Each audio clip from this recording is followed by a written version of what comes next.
नमस्कार, आदाब। मैं सदर सैफी और आप देख रहे हैं हमारा खास बुलेटिन। आइए देखते हैं देश व प्रदेश से जुड़ी आज की कुछ खास खबरें। और इधर बहुजन समाज पार्टी की प्रमुख यानी मायावती ने हरियाणा में एक विशाल जनसभा को संबोधित किया और उन्होंने कहा कि हरियाणा में बसपा और इनेलो की सरकार बनेगी और इस सरकार के अभय सिंह चौटाला ही मुख्यमंत्री होंगे। बसपा सुप्रीमो मायावती ने कहा कि विधानसभा चुनाव के बाद हरियाणा के इनेलो में बसपा और इनेलो की सरकार बनेगी और चौधरी अभय सिंह चौटाला मुख्यमंत्री होंगे। गठबंधन सरकार में दलित समाज और अन्य पिछड़ा वर्ग से एक एक उप मुख्यमंत्री बनाया जाएगा। कांग्रेस व भाजपा के आरक्षण विरोधी दलों की संज्ञा देते हुए उन्होंने कहा कि आरक्षण बचाने के लिए ऐसे दलों की सत्ता से दूर करना जरूरी है। मायावती ने केंद्र सरकार के जातीय जनगणना कराने की मांग की। मायावती ने उचाना और अनाज मंडी में चौधरी देवीलाल की 111वीं जयंती पर इनेलो की ओर से आयोजित सम्मान दिवस रैली को संबोधित किया। मायावती ने कहा कि विधानसभा चुनाव में भाजपा और कांग्रेस को सबक सिखाना होगा। दोनों पार्टियों ने देश और प्रदेश में किसी भी वर्ग का विकास नहीं किया है।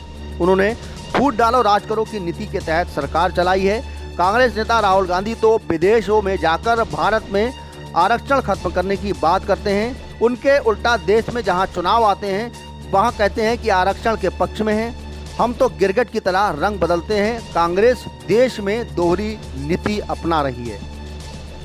इन दोनों पार्टियों को सबक सिखाना जरूरी है। कांग्रेस भाजपा एंड कंपनी को वोट नहीं देना है।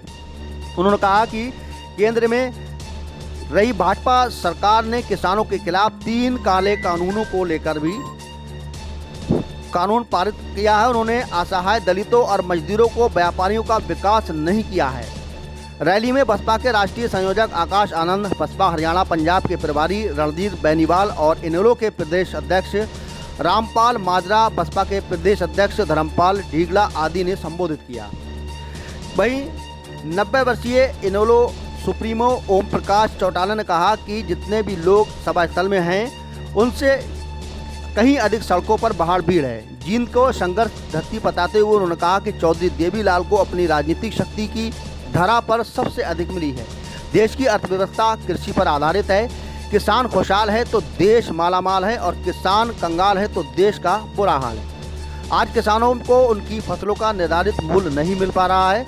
किसान तारमीरा, सरसों, गन्ना पैदा करता है लेकिन लागत भी नहीं मिलती है।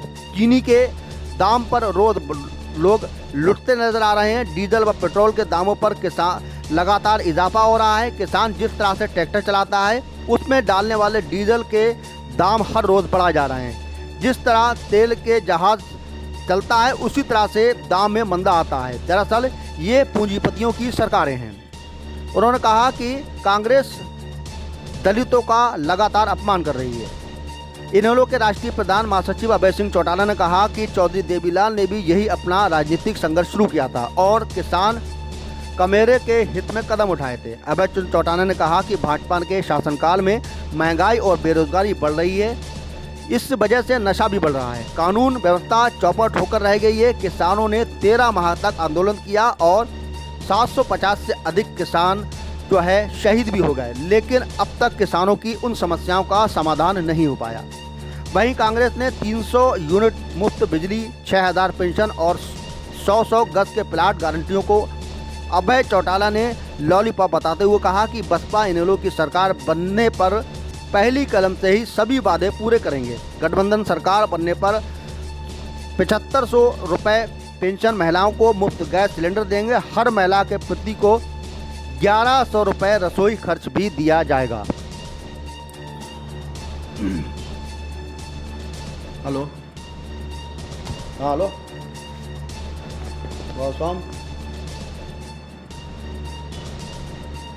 कौन गुड्डू है? हाँ बता बता। बिल्ली प्रधान कौन?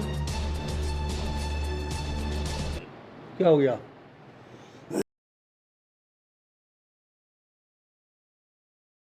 देश व प्रदेश से जुड़ी हर खास खबर के लिए हमारे चैनल को सब्सक्राइब, लाइक व शेयर भी करें।